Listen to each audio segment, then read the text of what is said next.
Hi, and welcome to Lecture 9. In this lecture, we'll start talking about Active Record CRUD. CRUD stands for Create, Retrieve, Update, or Delete. In this lecture, we'll talk about Create and Retrieve.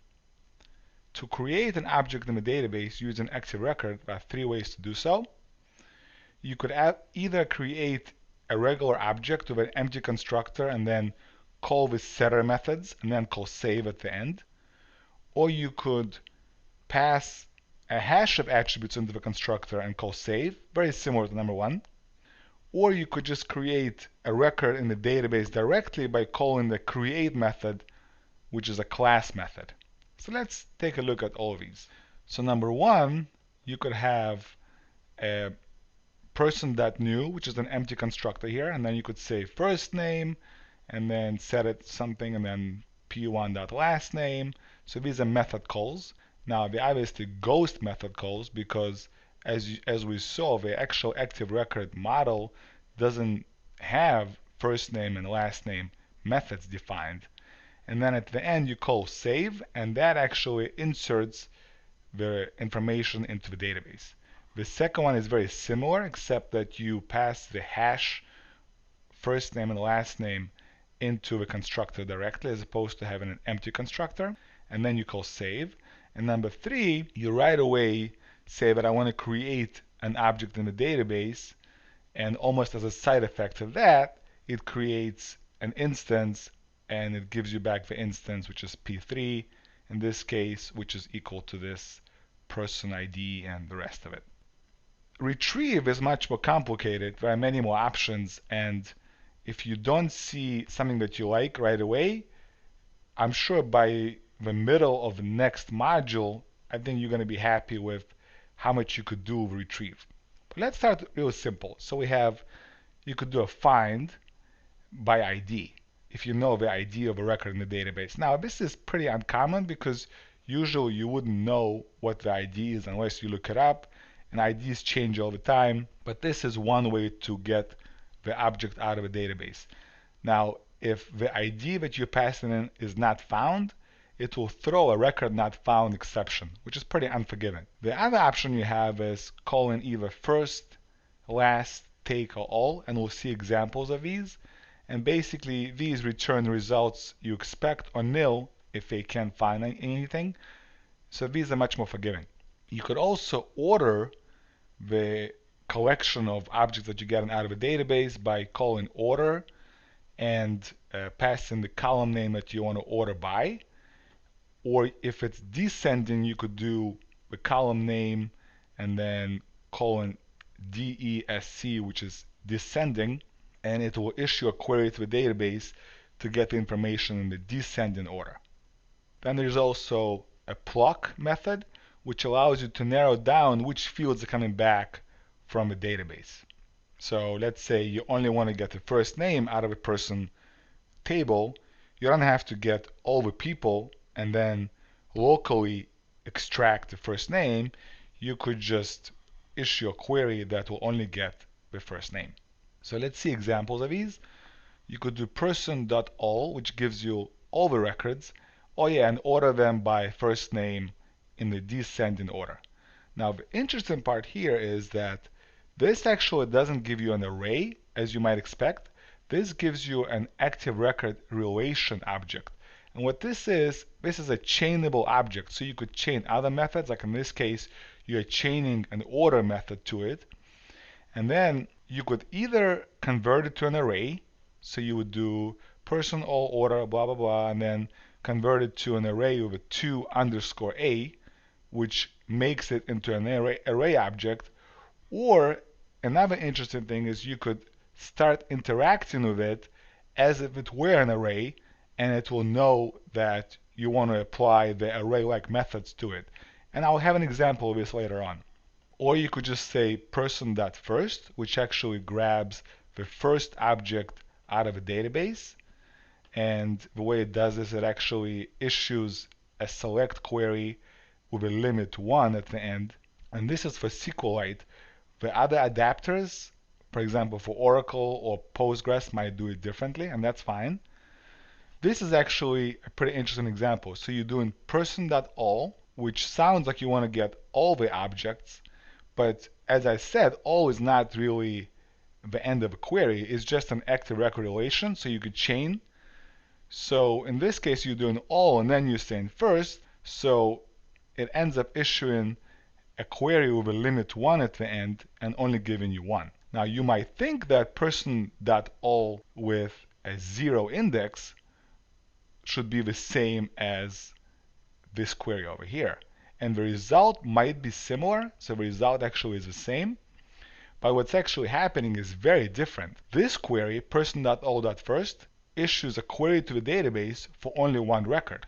So the database is the one that's doing the work of limiting the query to only return back one object, whereas in this case, the query is terrible. You're doing select star from people, which gives you all the records, and then when all of those records come back, you say, oh, by the way, I only want the first one. So while the results for these two might look similar, the performance might be horrible on this one and might be very good on this one. There's also take and pluck, and the way take works is, let's say you want a person, but you don't really care which one it is. So it says, all right, so grab me a record from a people table and limit 1. That's what take does. And you could say, let's say take 2. So person take 2, and it randomly pulls out 2 people out of the database, and that is how it does it. Now the database itself might enforce ordering or not, but all you're saying here is, I want 2 people, and I don't really care which ones they are. Person.all.map, this is what I was talking about, that you are issuing methods which would usually be associated with an array, but you are issuing them on an active relation, and at which point active record says, okay, so you probably are done with querying the database, and you don't want to chain anything to issue one big query. You're done with queries, so I'm just going to issue query right over here and then do whatever I have to do after that, which in this case is going to map the person to only return first names. And the equivalent of this is doing person.pluck. But again, the difference here is tremendous. In this case, you're saying, give me all the objects out of a database and then map the result to only give me back a first name. So the work here is happening when you already get all the objects. So imagine you have 100,000 objects, 100,000 people in the database. It's going to pull all of them back, and then it's going to go ahead and extract the first names. Whereas in this case, you're only pulling the first names, so the work is actually happening at the database level, which the database is very good at extracting information and filtering information before it even gets back to the application. So then there is the where, to which you could pass the hash of what you're looking for. So you could supply the conditions. And this, very similar to all, returns back an active record relation. And you could always narrow it down to first or treat it like an array, which is what we saw with the all active record relation as well. So the way this looks is as follows. You have person where last name, you pass it as a hash. So last name colon Doe, you query the table, and you get back the active record relation. At this point, you could also chain it over first. And again, what this does is it doesn't bring back all the records. It only brings back the first one because you're limited in by 1. Or you could do person where last name Doe 0, which on this one, again, performance will be terrible because you're bringing back everybody with that last name, and then you are saying only give me the first one back when all the records already came back from the database. As well, you could do pluck. So you could do person where last name Doe and then pluck only the first name, which constructs the following query. The important thing with pluck is not an active record. Pluck does not return an active record relation, so pluck actually has to be in the query as a last method in this chain. Then there's also a find by. So where gives you back a lot of things. Even if there's only one match found, it will give you back a relation, an array, but find by always gives you back a single result, or nil if the record with specified conditions is not found. Or you could do a find by with a bang, with an exclamation, and that's going to throw an exception if it cannot find the result that you're looking for. So let's see an example of this. You could do person find by last name Doe, and it will look for a person. And unlike a previous example, which we saw very similar over where, find by will actually only give you back one record, not many records. Then we have, well, actually the example is right here. So person where last name, so these are very similar, but where will always give you back active record relation, which you can make into an array, but it will be a multiple, an array with one entry in it, but it will still be an array. And let's say you're looking for a record that you know is not there. So in this case, person.findBy is certain the last name, which doesn't exist. So if you do it without the exclamation, it will not throw an exception. It will just say, okay, I wasn't able to find it, and it will return back a nil. But if you actually want the exception, if the record is not found, then you would use the one with an exclamation, and that will actually return you an exception which says active record, record not found, couldn't find this person with this last name. There's also a limit and an offset. So the limit enables you to limit how many records come back. And offset basically says don't start from the beginning, skip a few records.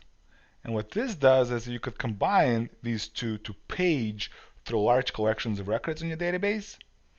So for example, person.count will give you 3. So there are currently 3 records in this people table. And let's say you want to do person all map and map it only to give you back first name and last name. So that's how you would do that.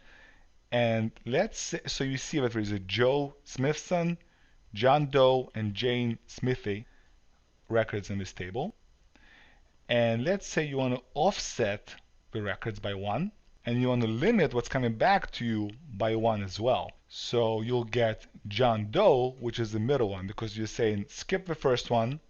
Oh yeah, and by the way, only give me back 1 record back when you bring it back. So that returns back John Doe. And there's also person offset limit all, and this one as well will offset by 1 and limit by 1. So in summary, Active Record is very intuitive when it comes to interacting with the database. It always keeps in mind, but please always keep in mind if you are getting back a single result, which is usually done with a find or a find by, or an active record relation, which is done when you use a where clause or where active record method. What's next? Next, we'll continue talking about the Active Record CRUD, and we'll talk about the update and delete.